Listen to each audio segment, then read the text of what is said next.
ब्रह्मणो ब्रह्मवर्चसी जायेताम् राष्ट्रे राजन्ये सूर्यस्तो व्याधिः महारथो जायेताम् दुर्वृधेनुर्वोढाने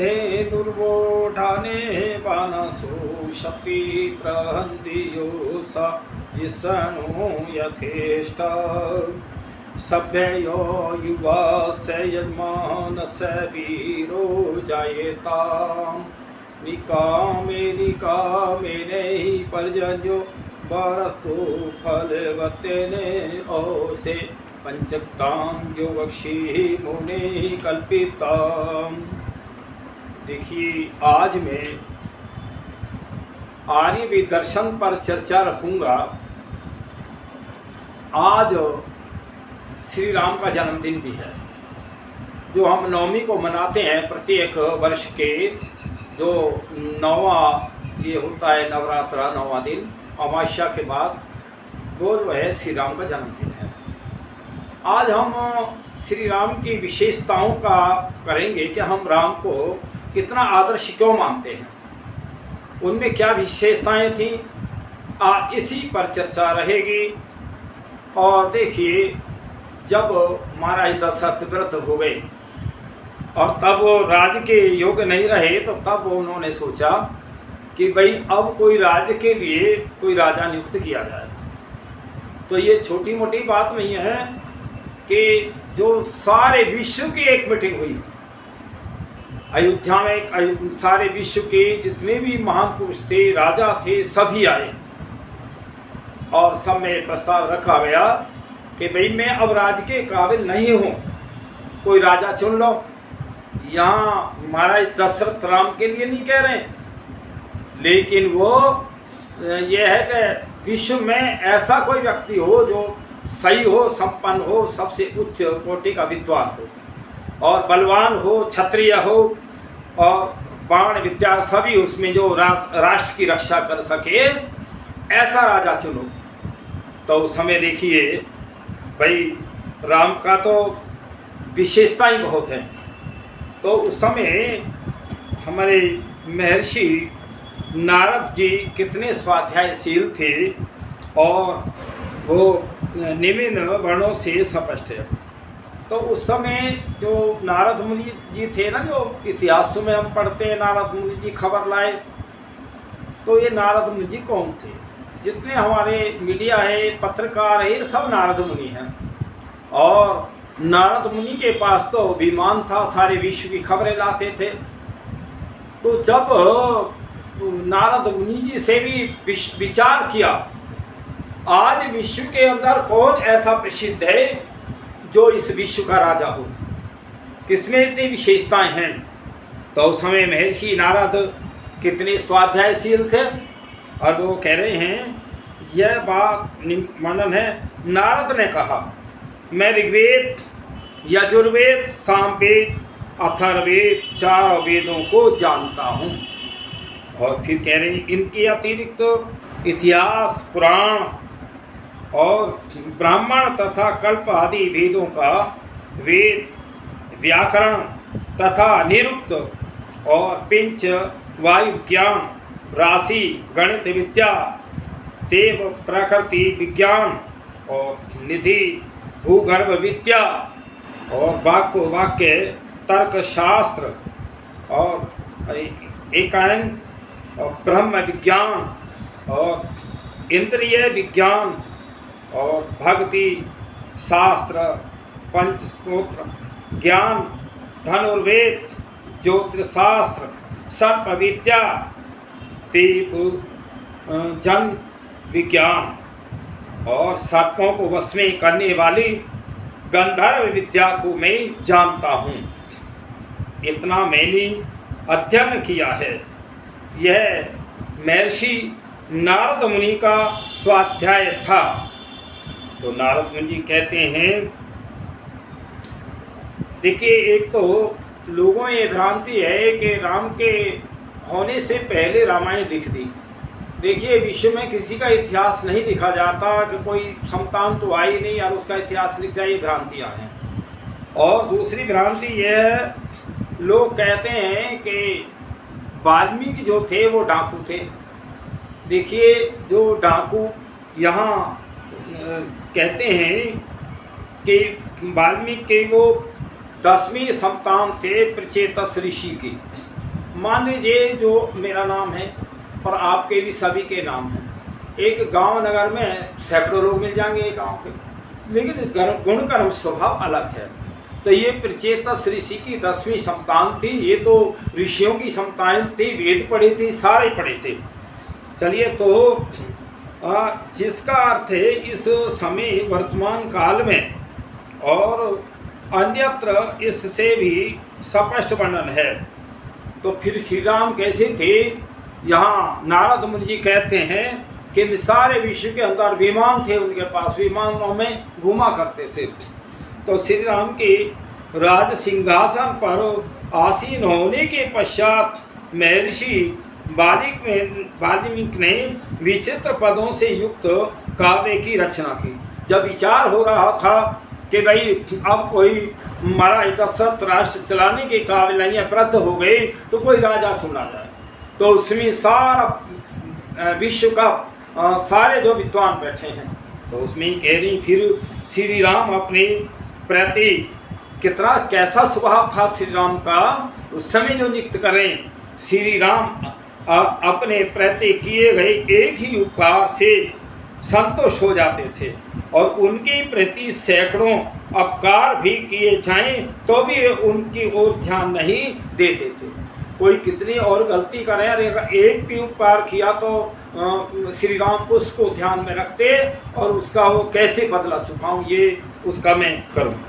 तो मैंने कभी असत्य भाषण नहीं किया है और न कभी करूंगा। दृढ़वर्ती कैसे थे?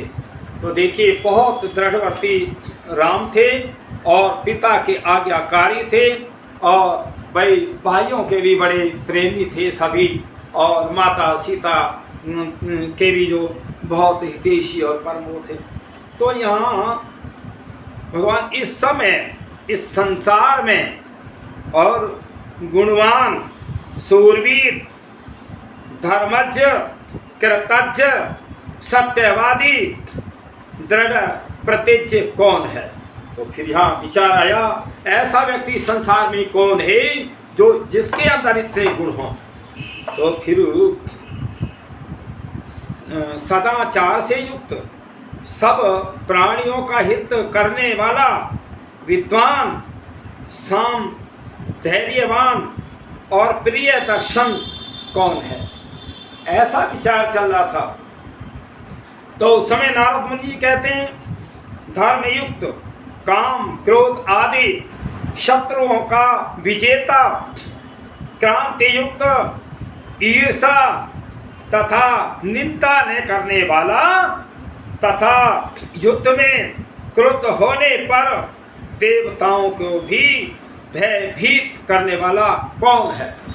ऐसा व्यक्ति छांट रहे थे कि जिसके अंदर ये गुण हों। फिर कहने लगी महर्षि, ऐसे और गुणों से युक्त व्यक्ति के संबंध में जानने की मुझे उत्कंठ अभिलाषा है। ऐसा व्यक्ति कौन है संसार में? और आप इस प्रकार के मनुष्य को जानने में समर्थ हैं।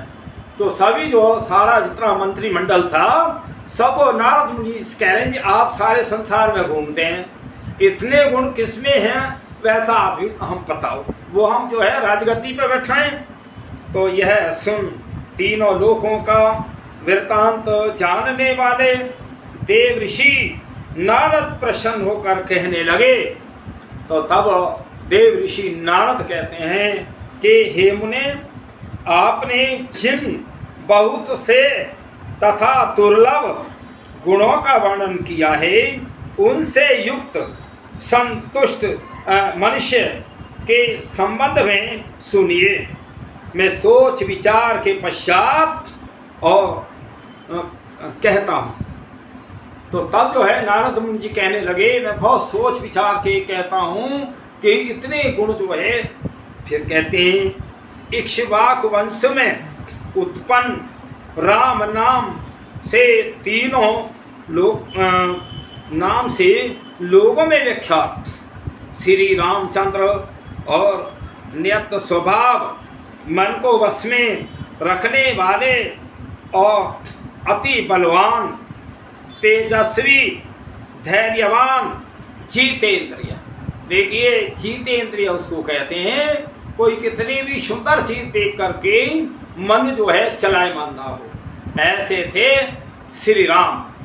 फिर आया मैं वे श्री राम बुद्धिमान, नीतिज्ञ, मधुर भाषी, श्रीमान और शत्रु नाशक, विशाल कंधों वाले, गोल तथा मोटी भुजाओं वाले, शंख के समान गर्दन वाले, बड़ी ठोड़ी वाले और बड़े भारी धनुष को धारण करने वाले हैं। उनकी गर्दन की हड्डियां मांस से छिपी हैं, वे शत्रु का दमन करने वाले हैं। ऐसे थे श्री राम।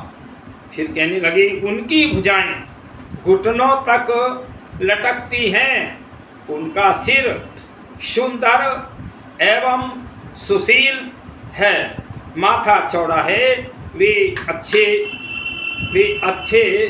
जो है विक्रमशाली हैं। तो देखिए आज अगर हम अपनी बाहों को नीचे करें तो हमारी बाहें जो घुटने तक नहीं आएंगी। और श्री राम का वर्णन आता है कि उनकी जो भुजाएं घुटने तक थी। ये तो शरीर का वर्णन है, उनके अंगों का विन्यास सम है, ना वो कहीं कोई अंग छोटा है ना कोई बड़ा है, और उनका रंग चिकना एवं सुंदर है, वे बड़े प्रतापी हैं और उनकी छाती उभरी हुई है और नेत्र विशाल हैं। उनके सब अंग प्रत्यंग सुंदर हैं और वे शुभ लक्षणों से संपन्न हैं। तो देखिए ऐसे थे हमारे भाई श्री राम, जो बहुत पूज्य हैं। और हम बहुत, अगर हम इतने सारे गुण देखें ना तो आज भी विश्व में किसी दूसरे व्यक्ति में गुण नहीं मिलेंगे। मैं तो ये बताना चाहता हूँ कि राम जैसा इतिहास सृष्टि की आदि से आज तक कोई दूसरा बता दो। तो जो ऐसे महापुरुष हैं और ऐसे जो है वो सब प्रजा का पालक ठहरने वाले हैं, जिनके राज्य में सोने चांदी के बर्तन हुआ करते थे, जिनके राज्य में कभी ताले नहीं लगते थे। मैं ये कहना चाहता हूँ कि ऐसे जो हमारे श्री राम बहुत शिरोमणि है, जो आज का इस सृष्टि को 1,98,8,53,126 वर्ष हो गए। कोई दूसरा व्यक्ति इतिहास में दिखा दे ऐसा शासक, और भी राम को 1,81,49,070 वर्ष हुए वैवस्व प्राण से। तो मैं ये बताना चाहता हूँ आज करोड़ों वर्ष होने के बाद राम हमारे कितने प्रिय हैं, कितने वो हैं, कितने आदर्शवान हैं, जो हम का उनको इतिहासों को पढ़ करके हमारे जीवन बदल जाते हैं। तो मैं तो एक बात कहना चाहता हूँ, इतने जो महान पुरुष श्री राम हमारे रहे हैं। और अब आपके जो अयोध्या में मंदिर है, मैंने पिछले दिनों भी मैंने कहा था जब मूर्ति पधारी जा रही थी, बहुत खुशी की बात है भाई श्री राम अयोध्या में उनका जन्म था, शासन भी उन्होंने किया, पिताजी ने भी किया, कितनी पीढ़ियों से था। और जो ये अयोध्या जो बसाई थी महर्षि मनु ने बसाई। तो मैं एक बात कहना चाहता हूँ विश्व के लोगों, तुम राम को जो है अपना आदर्श महान मानो, वो देवता है। और फिर मैं एक बात और सभी को घोषणा पूर्वक कहना चाहता हूँ कि जितने हमारे मंदिर हैं उन सारे मंदिरों में श्री राम की मूर्तियों सारी मूर्तियां हटा दो, राम का इतिहास हो, वाल्मीकि रामायण हो, और ये मनुष्य मृति हो, महर्षि दयानंद के ग्रंथ हो, गीता हो, और पढ़े लिखे व्यक्ति हों, जो पढ़े लिखे वेदों के विद्वान हों। और कहीं कोई पढ़े लिखे ना मिले तो आर्यों को ले लो। हमारे पास बहुत नौजवान हैं और गुरुकुल के पढ़े हुए छात्र हैं जिन्होंने वेदों को पढ़ा है। विश्व के अंदर शांति हो जाएगी। और मैं तो और भी कहता हूँ कि अगर जितने हमारे भाई मस्जिद हैं, गुरुद्वारे हैं, चर्च हैं, सभी में वेदों के विद्वान होने चाहिए। बिल्कुल शांति अपने आप आ जाएगी, ताले ही नहीं लगेंगे। जब मैं ये जान जाऊं कि इस संसार का मैं स्वामी नहीं बन सकता, इसका मालिक बन ही नहीं सकता, ये तो कर्म करने का साधन है संसार, जिसको तुम इकट्ठा कर करके छोड़ के जा रहे हो। आज कितने लाखों करोड़ों आएंगे और लाखों करोड़ों घर खाली करके चले जाएंगे। यही तो है इस संसार की प्रक्रिया, जिसके पीछे जो तुम हत्याएं कर रहे हो और जब गलत से गलत काम कर रहे हो, ये सोचते हैं कि मैं इसका स्वामी हो। तुम स्वामी हो ही नहीं सकते। कोई स्वामी आज तक बना हो तो बताओ।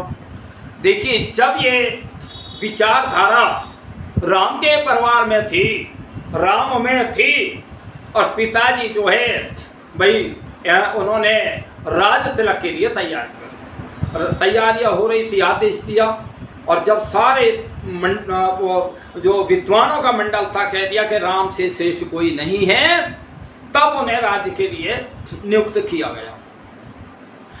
एक दिन पहले राज तिलक से और माता सीता श्री राम ने दोनों व्रत किया, और व्रत किए। राज तिलक की तैयारियां हो रही हैं, राज तिलक की तैयारियां हो रही हैं। भाई पारिवारिक विघन भी होते हैं, मनों में विचारों में अंतर भी होता है, तो वहाँ विघन जो डाला कि कहीं ने डाला। और फिर उन्होंने 14 वर्ष के लिए वनवास राम को, और भरत जो 14 वर्ष राज्य करें। तो मैं एक बात बताऊं, सारा मंत्रिमंडल जितना भी था विद्वानों का विश्व का, उस समय राम के चेहरे को तो देख ही रहे थे, स्वागत में तो आए ही थे, लेकिन वहाँ उतने में आदेश होता है वन जाने का। दोनों स्थिति में राम का जो चेहरा एक समान था। इस संसार में हमें ऐसी मनोवृत्ति होनी चाहिए, सुख आए या दुख आए, हम दोनों को सहनशीलता में, और जो हमारी विचारधारा धर्म युक्त होनी चाहिए, न्याय युक्त होनी चाहिए। तो देखिए, फिर उस समय विघन हो गया, और विघन हो गया तो श्री राम जो है पिता के पास आज्ञा लेने को जाते हैं। वहाँ की कई महाराज दशरथ की वार्तालाप हो रही, तो महाराज जो बड़े उदास और बेचैन थे, और वो अपने मुख से तो कहने ही नहीं पाए कि राम वन को चला जाए। लेकिन वो फिर भी कैकेयी ने कहा कि तुम्हारे पिताजी कह तो नहीं रहे, पर वो इस बात से परेशान हैं कि राम मेरी आज्ञा मानेगा न मानेगा। तो जब उन्होंने कैकेयी ने बात कही, तो देखिए कितना बढ़िया राम का चरित्र मिलता हर जगह। तो तब कहते हैं, पिताजी आपके कहने से मैं अग्नि में कूद सकता हूँ, जल सकता हूँ, पानी में मैं समुद्र में डूब सकता हूँ, आप अपने मुख से कहें तो सही। ऐसे थे हमारे श्री राम, पिता के आज्ञाकारी। उनके राज्य में कभी ताले नहीं लगते थे, और ताले तो थे ही नहीं। हमारे इतिहास में कहीं भी ताले का और तलाक का वर्णन कहीं नहीं है। तो वो ऐसे श्री राम का राज्य था। राम के राज्य में न कोई मांसाहारी था, और न कोई शराबी था, न कबाबी था, और वैद्य डॉक्टर भी नहीं थे। क्यों? वैद्य डॉक्टरों की आवश्यकता ही नहीं थी। जब लोग दोनों समय यज्ञ हवन करते, तो यह हमारी जो वायुमंडल है शुद्ध था। और देखिए, शुद्ध वायुमंडल था। और एक बार तो मैं रामलीला हो रही थी गांव में, और उन लोगों ने मुझे बुलाया। मैं कहा भैया मैं क्या रामलीला में कहूँगा, मैं तो बहुत रामायण मैंने पढ़ी है, तुम्हारा क्या सुनूंगा मैं। भाई तुम 10-5 मिनट का समय दो तो मैं आ जाऊँगा। क्या जी आपको समय मिलेगा। मैंने एक बात कही, मैंने कहा भाई एक बात बता दो। मैं तो उस समय 10,000 की घोषणा करी, कोई ये बता दे कि राम के राज्य में सर्प के काटने से मृत्यु क्यों नहीं होती थी। मतलब कई कितने हजार लोग थे, माइकें लगे थे, किसी से कोई उत्तर ही ना आया। मैंने रामलीला के जो वो थे पाठक कार्यकर्ता, मैं भाई तुम ही बता दो, तुमने तो रामायण को पढ़ा है। कि जी वो भी हाथ जोड़ने लगे। मैंने कहा बात सुनो, सर्प जो होता है ना, सर्प के अंदर जहर इसलिए होता है कि वो जहरीली वायु लेता है, ग्रहण करता है, शुद्ध निकालता है। उपकार तो भी कर रहा है, छिपकली है तथा यहाँ भ्रट जितने भी हैं ये जहरीली वायु लेते हैं, शुद्ध निकालते हैं। तो उस समय जब घर घर में हवन हुआ करते थे, दोनों समय हवन होते, तो वायु जहरीली थी न, तो फिर सर्प में जहर कहाँ से आए?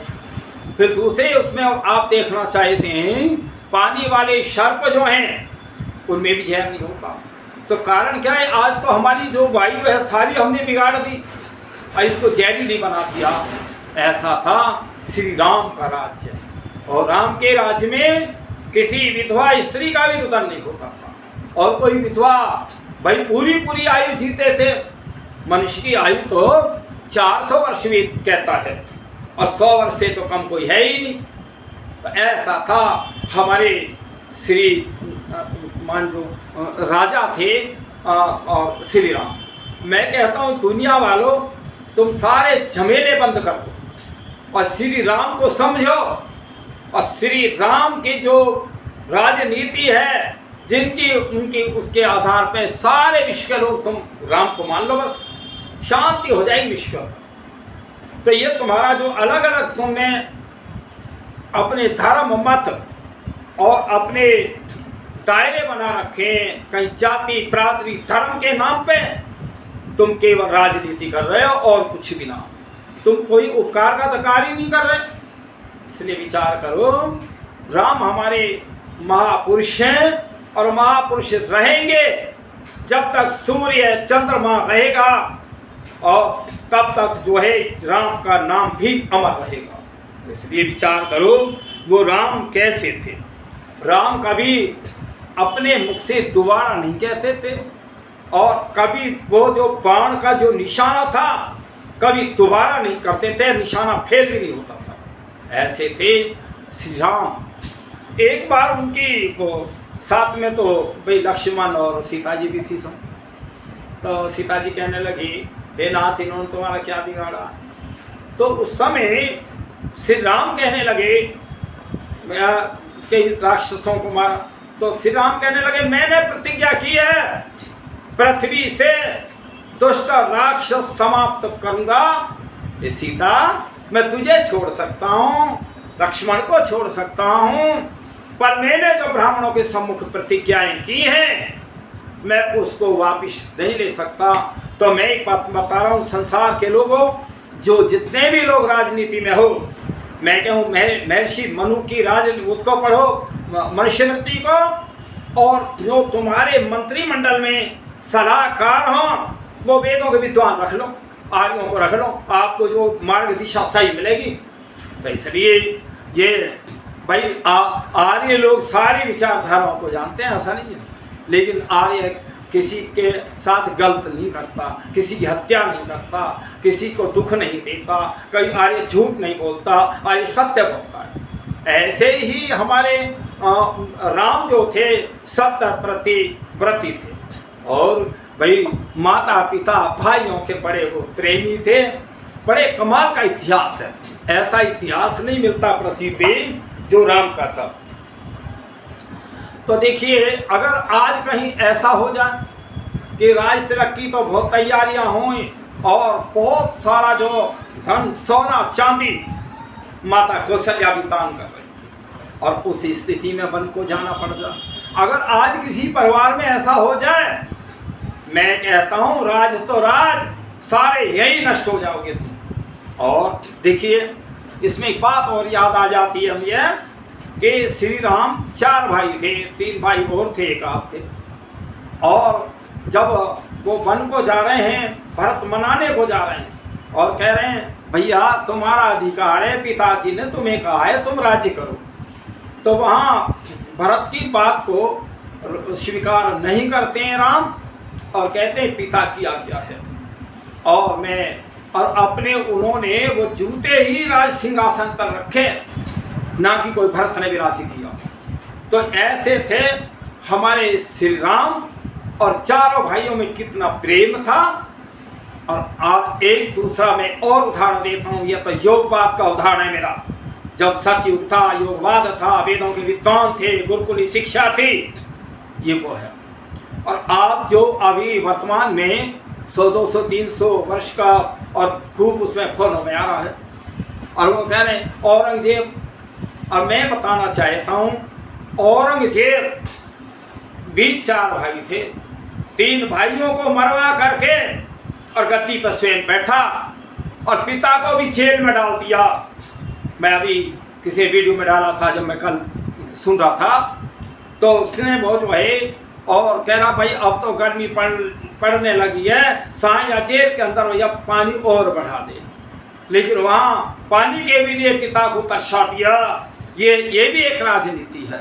तो इस समय बहुत बढ़िया उदाहरण देता है साए। यहाँ बोला मैं जिस भारतवर्ष में रहता हूँ, कितने यहाँ के पवित्र लोग हैं। देखिए तेरे से तो वो भी बहुत अच्छे हैं, तू बादशाह होते हुए, कि ये हिंदुत्व जो है अपने मरे हुए माता पिता को भी जल देते हैं, भोजन देते हैं, सब कुछ देते हैं। तो ये है हमारी वैदिक संस्कृति, और ये आज की संस्कृति कितनी पतन में जा रही है।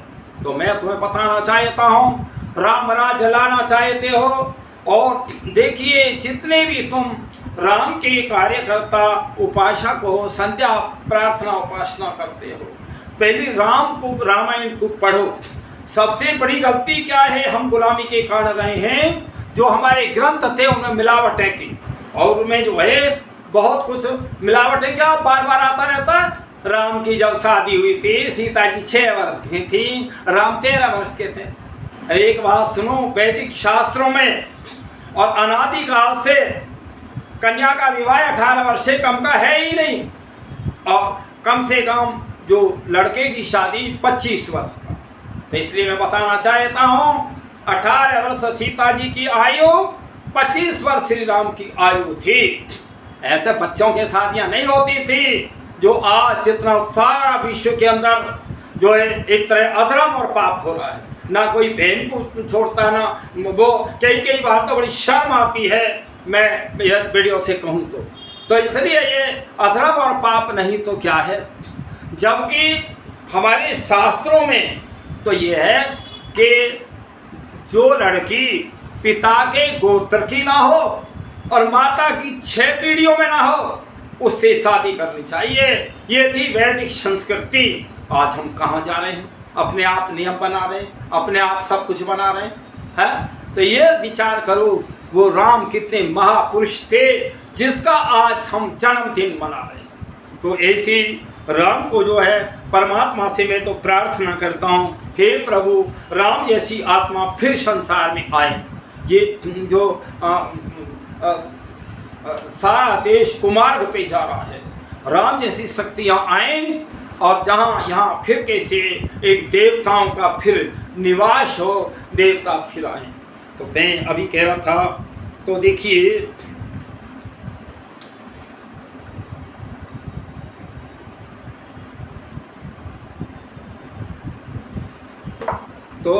देखिए वे प्रजापति ब्रह्म के समान प्रजा के रक्षक और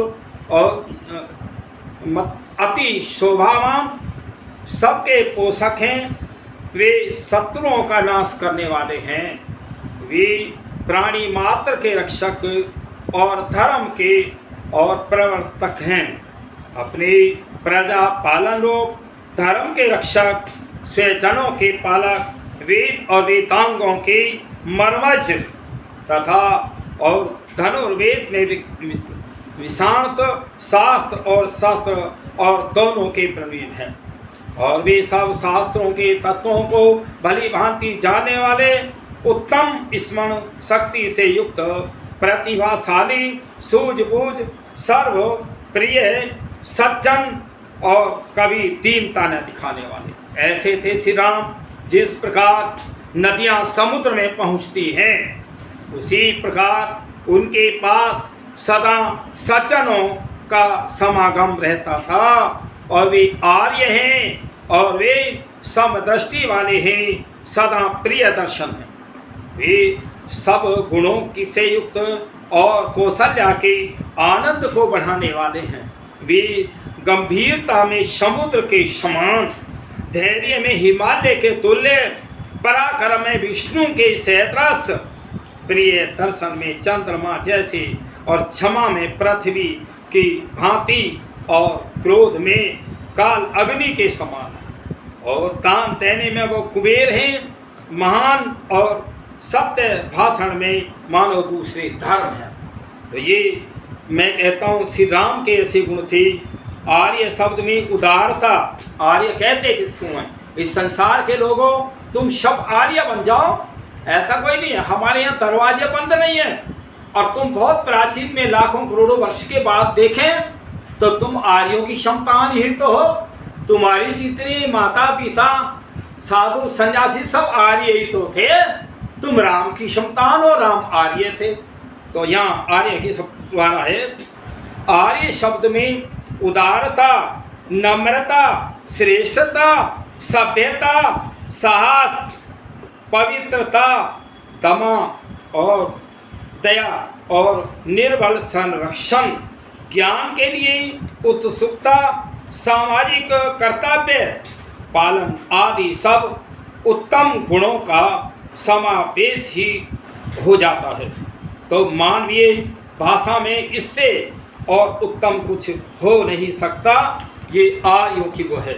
ये जो हमारा देश है, जो ये भूगोल है, सबसे पहले अगर कहीं कोई नाम से जाना जाता सृष्टि की उत्पत्ति के बाद, तो केवल नाम आता है आर्य। दूसरा शब्द आता अनार्य। जो दोनों समय संध्या करता हो, यज्ञ करता हो, वेदों को पढ़ता हो, वो आर्य है। और जो इन कर्मों को न करे उसको अनार्य कहते थे। अब चाहे मूर्ख समझ लो, चाहे अनार्य समझ लो, चाहे कुछ समझ लो। तो अब एक बात बताओ, अब कोई कहे से कि तुम मूर्ख है तो नाराज ना होएगा, तो भैया आर्य बन जा, उसमें कौन सी दिक्कत है? आर्य कोई किसी पे ठप्पा नहीं लगा। आर्य सब बन सकते हैं, मुसलमान बन सकता है, ईसाई बन सकता है, सिख बन सकता है, और भाई ये हिंदू भी आर्य बन सकते हैं। तो ये जो सनातन धर्म जिसको हम कहते हैं, वही तो वैदिक धर्म है, वही तो आर्यों का धर्म है। लेकिन उसको हम समझ नहीं पा रहे, उसकी जो व्याख्या हम गलत करते हैं। चलिए, तो फिर यहाँ देव ऋषि नारद वाल्मीकि द्वारा विधिवत सत्कृत होकर उनकी आज्ञा का आकाश मार्ग से चले गए, और नारद जी के देव आश्रम चले जाने के पश्चात वाल्मीकि स्नान के लिए गंगा के समीप और नदी के तट पर पहुँचे। तो देखिए, ऐसे जो है ये ना तो मैं कह रहा, न ये पुस्तक अनादिकाल से जो ऋषियों की भाषा है, शुद्ध ग्रंथ है ये। तो ये जो है वाल्मीकि रामायण है स्वामी जगदीश्वरानंद के। स्वामी जगदीश्वरानंद बहुत विद्वान है, वेदों के पंडित। जहाँ कहीं कहीं अलग तरीके से बातें कहीं आई है तो उसको समझ कर दिया उन्होंने। तो इसलिए मैं कहता हूँ सब वाल्मीकि रामायण पढ़ें, और हमारे मंदिरों में रामायण हो, विद्वान हो, वास्तव में विश्व शांति आ जाएगी। सब उस बात को तो समझें, तो घर में ताले ही नहीं लगेंगे, ना कोई कलेश होगा, ना झगड़ा होगा, ना अत्याचार, ना पुलिस की जरूरत है, ना इन जेल खानों की जरूरत है। लेकिन देखिए, संसार में कारखाने हवाई जहाज बनाने के हैं, रेल के हैं, मोटरसाइकिल सभी के बनाने के कारखाने हैं, लेकिन मनुष्य बनाने के कारखाने नहीं। इसीलिए सारे अपराध बढ़ रहे हैं। तो इसलिए सोचो, जिनके लिए तुम इतना आविष्कार कर रहे हो, अच्छी कोठी हो, अच्छा हवाई जहाज हो, रेल हो, कार हो, लेकिन इसमें उपयोग करने वाला अच्छा ना हो, तो इनका फायदा क्या है? फिर बताओ। तुम्हारा जो ये आज का विज्ञान विनाश की तरफ जा रहा है। अगर ऐसे ही बढ़ते रहे और मनुष्य में अच्छे विचार संस्कार ना आए, तो विनाश तो निश्चित है फिर, क्योंकि ये सारे शस्त्र चलेंगे, रोज चल रहे हैं, विनाश होगा फिर।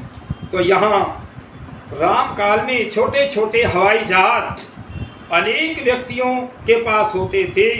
नारद जी भी इधर उधर भ्रमण के लिए वायुयान का ही प्रयोग करते थे, और अन्यत्र भी आकाश मार्ग से गमन करने के उदाहरण आएंगे।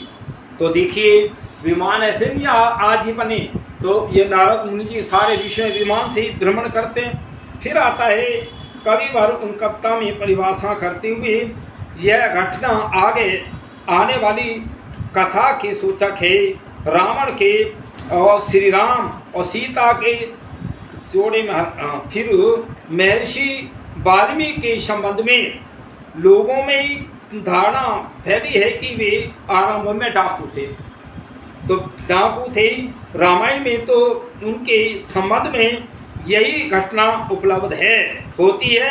वाल्मीकि के संबंध में रामायण की को ही और प्रामाणिक माना जा सकता है। सीता जी की पवित्रता की साक्षी देते हुए उन्होंने कहा, हे राम, मैं प्रचेतस मुनि का 10वां पुत्र हूँ। वो अपना परिचय दे रहे हैं। मैंने मन वचन कर्म से कभी पाप आचरण नहीं किया। ऐसे थे हमारे वाल्मीकि ऋषि, और जिन्होंने वो कहा इस श्लोक की विद्वान रहते हुए महर्षि वाल्मीकि के संबंध में यह कैसे कहा जा सकता है कि वो शैशव अवस्था में डाकू रहे होंगे। वे वाल्मीकि कोई दूसरे हो सकते हैं। एक ही नाम के अनेक व्यक्तियों का होना कोई ज़्यादा मुश्किल नहीं है। तो इसलिए वो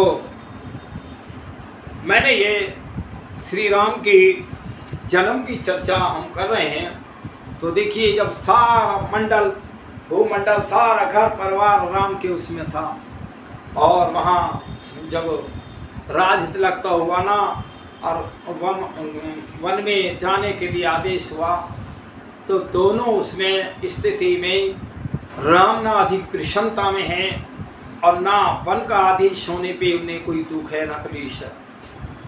और आज ऐसा कहीं किसी परिवार में हो जाए, कहीं पिताई एक को संपत्ति दे दे तो सारे लड़ मरेंगे और संपत्ति तो वो वहीं रह जाएगी। तो देखिए राम का धैर्य कितना है। हम सभी को राम के जो इतिहास है उसको जानना चाहिए। सबसे बड़ी गलतियां ये हुई है महाभारत काल के बाद से कि ये हमारे इतिहासों को बिगाड़ा गया। यहाँ जब देखिए अधिकता से अधिक जब धन हो जाता है, संपन्नता हो जाती है, तो फिर लड़ाई झगड़े भी बढ़ते हैं। इसी का कारण हुआ जो महाभारत काल का युद्ध हुआ। महाभारत काल के युद्ध में करोड़ों लोग मारे गए। फिर उनके आपस में जो वैर भाव बढ़ते चले गए, और उसी के कारण बाद में जो है तरह तरह के मतांतर चले। उसके बाद में जो ये पुराण पुस्तक है महाभारत काल के बाद का है, भागवत भी बाद का है। मूर्ति पूजा जो चली है वो 3500 वर्ष हुए हैं और जैन मत से चली है। कहीं किसी राम के इतिहास में किसी मूर्ति पूजा का वर्णन कोई नहीं, केवल वेदों का ही पठन पाठन था। और वेद जो है ईश्वरीय ज्ञान है, ईश्वर की वाणी है, उसमें सत्यता है। वेद में कोई पक्षपात नहीं है किसी का।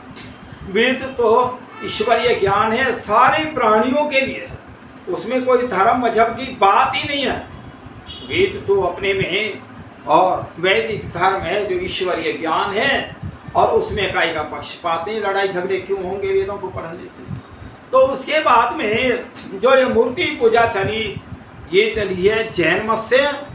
उसके पश्चात ईसाई मत 2025 वर्ष, मुस्लिम मत 1450 वर्ष, सिख मत 550 वर्ष, और ये हमारा हिंदू नाम भी नहीं था। कहीं भी इतिहासों में नाम नहीं है। पूरी रामायण को पढ़ लो, महाभारत को पढ़ लो, किसी को पढ़ लो, आर्य ही आता है सबका नाम। हम तो आर्य थे, ऋषि मुनियों की संतान थे, राम की संतान थे, श्री कृष्ण की संतान थे। और ये जो हिंदू शब्द है ना, ये गलत है, इसे प्रयोग मत किया करो। गर्व से कहो हम आर्य हैं, गर्व से कहो हम आर्य हैं। जितने भूमंडल पे लोग रहते हैं, चाहे वो किसी मत पंथ को समझते हो, मानते हो, लेकिन प्राचीन में तुम सब आर्य थे। तुम ऋषियों की संतान थे, मैं कहता हूँ तुम राम को समझो, तभी राम का जन्म सार्थक है मनाना, कि राम की विशेषताएं क्या थी और राम कैसे थे।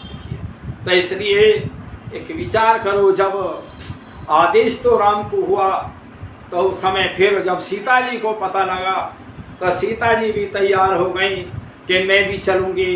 राम ने बहुत कहा कि वन के जो कष्ट हैं बहुत वो हैं और वहाँ जो रास्ते हैं बहुत वो कटीले हैं और उनमें सर्प होते हैं, पत्ते बिछा के सोएंगे, भूखे प्यासे रहेंगे, तू कष्ट मत झेल। तो समय सीता जी भी जिद करके कही कि जब तुम चलोगे मैं आपसे आगे चलूँगी, आपका रास्ता साफ करते हुए चलूँगी और कांटे हटाते हुए चलूँगी, ये पत्नी का धर्म है। तो इसलिए फिर भाई लक्ष्मण भी तैयार हो गए, बोले भैया मैं तो तुम्हारे साथ जरूर चलूँगा, और कहे कि ना भाई आदेश तो मुझे हुआ कि ना मैं तुम्हारे बिना जिंदा नहीं रह सकता। ऐसे ही सीता जी ने भी कहा मैं जिंदी नहीं रह सकती। तो जब लक्ष्मण को उसकी माता तैयार कर रही थी और उसकी माता तो उन्होंने कहा, सुमित्रा ने, लक्ष्मण तू जा तो रहा है और मैं तुझे कह रही हूँ, और बड़े भाई को पिता के समान समझना, और जो सीता है उनको जो है माता के समान समझना, और जो ये वन का है वन को जो है अयोध्या समझना। ये माता का उपदेश। और कभी कहीं कोई भाई लक्ष्मण का कहीं किसी में भी कहीं कोई गलती का या सेवा का कोई ऐसा नहीं आया। तो इसलिए विचार करो, ये हमारे महापुरुषों की तरह। उधर श्री राम माता कौशल्या को भी समझा रहे हैं और माता कौशल्या को भी कह रहे हैं कि मैं अब आया। देखिए राम जैसी पवित्र आत्मा कैसे आएंगी। इस संसार के लोगों रोज बच्चे पैदा हो रहे हैं। जिस समय माता कौशल्या महल के अंदर आई तो उन्होंने महल का व राज्य का अन्न ग्रहण नहीं किया। उन्होंने जो किसान की जैसे अब गेहूं की कटाई है तो जो बालें गिर जाती हैं, खेत पे टूटी हुई रह जाती हैं, उनको इकट्ठा करके अपने लिए और अपने पति के लिए भोजन बनवाया। तो जब ऐसी पवित्र आत्मा होती हैं तो उन ऐसी पवित्र आत्मा को की कोख से गर्भ से ऐसी महान आत्मा जन्म लेती। इसलिए विचार करो, आज जो जितना सारा नंगे फिरंगे घूम रहे हैं, क्या इनसे राम जैसे पैदा होंगे? राक्षसी पैदा होंगे? खुद ही इनके पति पत्नी जो शराब पीते हैं और किसी तरह अश्लीलता देखते हैं, कैसे संतान उत्तम हो जाएंगे? उत्तम संतान के लिए हमें पत्नी को व्रत करना पड़ता है और पुरुष को भी व्रत करना पड़ता है उत्तम संतान लाने के लिए। तो मैंने आज जो ये चर्चा रखी है कि राम का हम आज जन्मदिन मना रहे हैं। जन्मदिन हम क्यों मना रहे हैं? राम में विशेषताएं क्या थी जो इतने वर्षों से जन्मदिन उसका मनाते आए हैं? तो इसलिए विचार करो, ये भारतवर्ष के लोगों, दुनिया वालों, राम बहुत पवित्र आत्मा थी। राम ने अपने जीवन काल में, राज्य काल में कहीं किसी के साथ अन्याय गलत नहीं किया, चाहे कोई गरीब हा या अमीर हो, कोई ऐसा नहीं। लेकिन कोई दुष्ट राक्षस हुआ तो उसको छोड़ा भी नहीं, क्यों आताताई को छोड़ा भी नहीं। और बहुत वो दान देने वाले में कुबेर थे, सभी वो थे।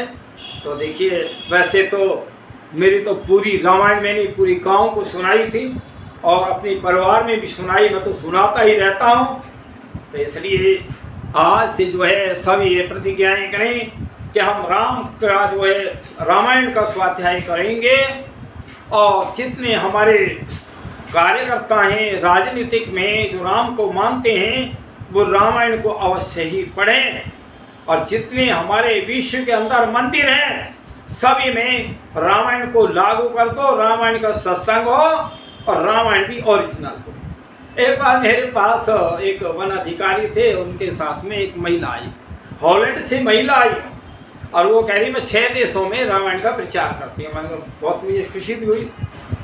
तो मैंने जब 2-4 बातें उनसे प्रश्न किए तो रामायण वैसे ही थी, पौराणिक कपड़े वाले थे। तब मैंने उनको एक रामायण दी, मैं कहा जी आप ये वाल्मीकि रामायण का प्रचार किया करें। तो इसलिए जो जिनकी आत्मा में अच्छा ज्ञान बैठ जाता है, विचार सही हो जाता है, वो बुराइयों को छोड़ देते हैं, अवगुणों को छोड़ करके और धर्म और सत्य को अपनाते हैं, उनका जीवन सफल हो जाता है। तो ऐसी भाई महान आत्मा जो श्री राम थे, आज हमने उनका जन्मदिन मना रहे हैं। बहुत प्रसन्नता, भारतवर्ष में तो सब मनाते ही मनाते हैं। और राम तो भाई सबके ही महापुरुष थे, तो सभी मानते हैं। अच्छे जो पुरुष होते हैं ना, वो सबके महापुरुष अच्छे ही होते हैं, ऐसा नहीं है। और भी किसी अन्य मत पंथ में हो, जिनको वेदों का ज्ञान हो, वेदों का आधार हो, वो भी हमारे महापुरुष हैं, ऐसा नहीं है। हम किसी का विरोध नहीं करते, विरोध करते हैं जो गलत जिनके आचरण है उनका विरोध करते हैं। और हमें किसी से भी संसार भर में कोई हमें वैर भाव नहीं है। हम तो सारे संसार को आर्य बनाना चाहते हैं, सारा संसार आर्य बने, अच्छे उस पर आए, सारा राष्ट्र आर्य बने, विश्व आर्य बने, ताकि जो महान राम जैसी शक्तियाँ फिर आएँ और इस संसार का कल्याण हो। हे परम पिता परमात्मा, मैं आपसे प्रार्थना कर रहा हूँ, प्रभु राम जैसी शक्तियाँ फिर विश्व में भेजो। आज बहुत दुष्ट और अत्याचारी बढ़ते जा रहे हैं और लोग राजनीति में लोभ लालच और राज को हड़प कर रहे हैं, बड़ी बड़ी अपनी वो बना रहे हैं। तो इसलिए हे प्रभु, इनकी आत्माओं में तो सद्ज्ञान दे, अच्छे ज्ञान दे और राम जैसी और आत्माएं फिर आएँ। मैं ऐसे हे प्रभु, मैं आपसे प्रार्थना कर रहा हूँ, मेरी प्रार्थनाओं को प्रभु आप स्वीकार करो, स्वीकार करो, स्वीकार करो। ओम सम सर्वे।